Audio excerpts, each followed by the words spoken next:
¿Qué tal?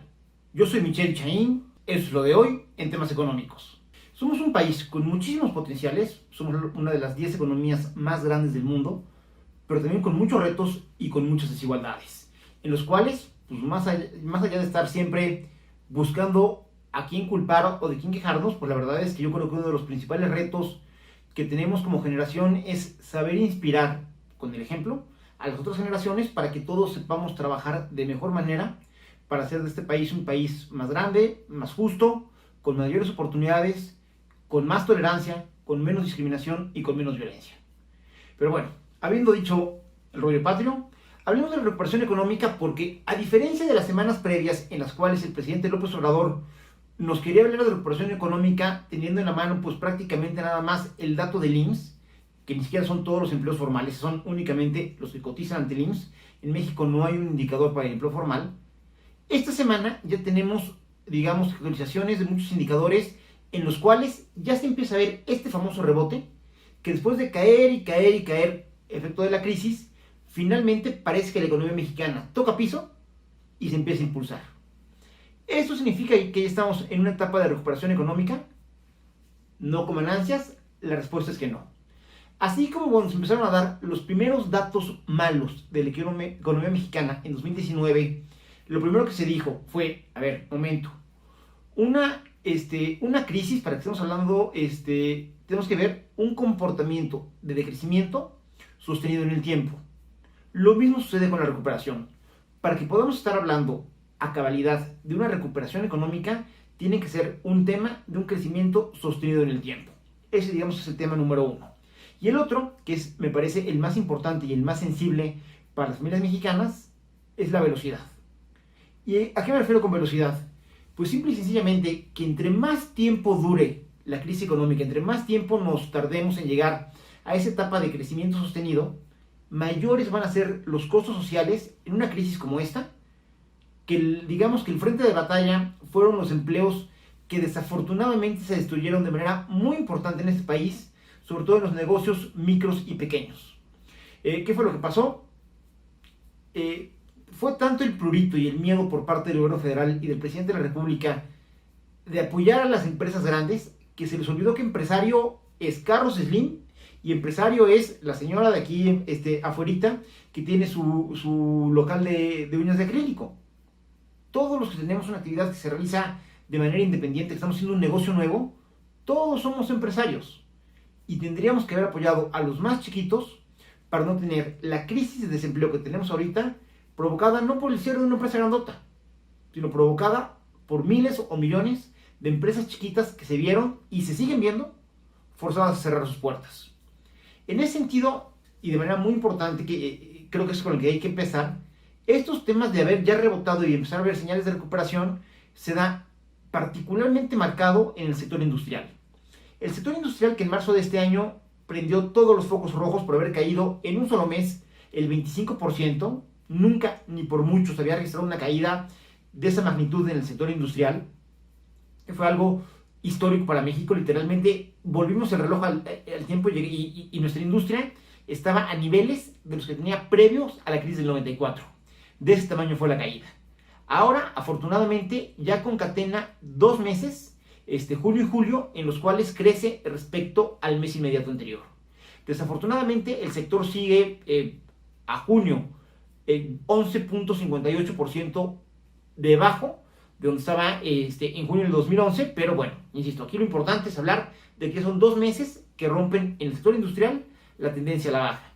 Lo mismo nos sucede con el consumo que es fundamental para la economía, porque si no hay derrama económica, el consumo no se mueve. Si el consumo no se mueve, no hay nuevos pedidos, no hay nuevos inventarios, no hay reinversiones, y además, para efectos contables, impide que la demanda agregada pueda aumentar, y como la demanda agregada se equipara con el producto, si no crece, el producto tampoco lo va a hacer.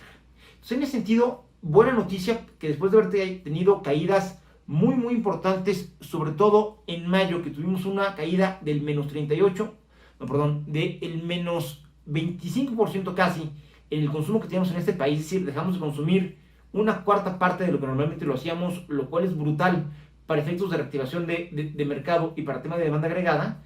Finalmente, de manera no tan marcada como sucede en la industria, pero ya tuvimos un pequeño columpio, donde se hubo un movimiento lateral y después ya un tema de crecimiento en el tema del consumo. Insisto, es pequeño la recuperación que está dando, pero aquí lo importante es ya haber cambiado el signo de caída a empezar a crecer. Y lo mismo tendría que decirles del tema de la inversión productiva, aunque es un tema que, reconociendo una mejora, porque en mayo estábamos 38.7% por debajo de lo que estábamos en mayo de 2019, es decir, prácticamente se estaba invirtiendo en este país 40% menos de lo que se hizo en el año pasado, que de por sí fue un año muy malo para la economía mexicana, en la cual no pudimos crecer, y de hecho el Producto Interno Bruto se cayó al menos 0.1%. Bueno, estábamos por debajo de eso.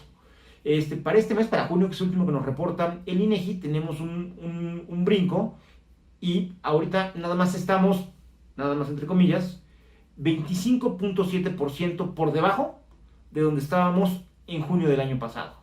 Este dato, sí, a ver, evidentemente hay una mejora, pero sigue siendo uno de los indicadores más calientes de la economía nacional, porque es el que refleja la famosa crisis de confianza, esta desconfianza que hemos generado en los inversionistas, por los cuales no quieren meter su dinero, no quieren abrir nuevos negocios en México, y por eso no se está invirtiendo, lo cual además tiene dos efectos económicos negativos.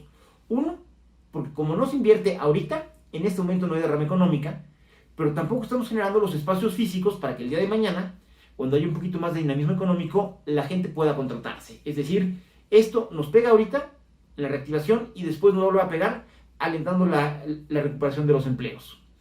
Pero sin embargo, insisto, si este movimiento, si es menor la diferencia, aún así sí es una diferencia brutalmente mala. México tiene que hacer algo para revertir el tema de la inversión, o si no, el camino para adelante va a ser muy complicado.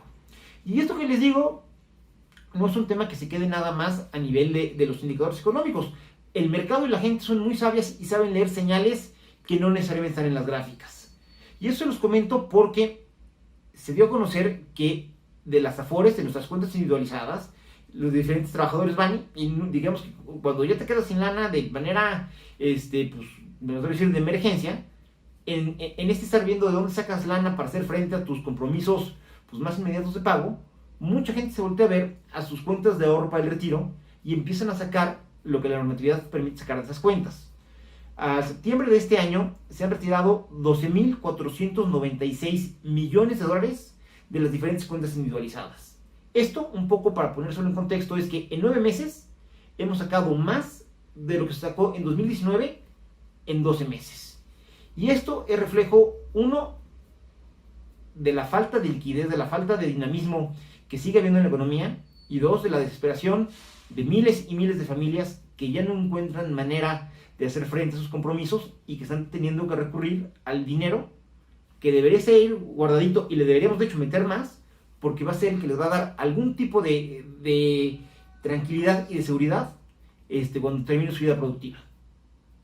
Literalmente estamos sacrificando bienestar futuro para salir de broncas en el momento presente.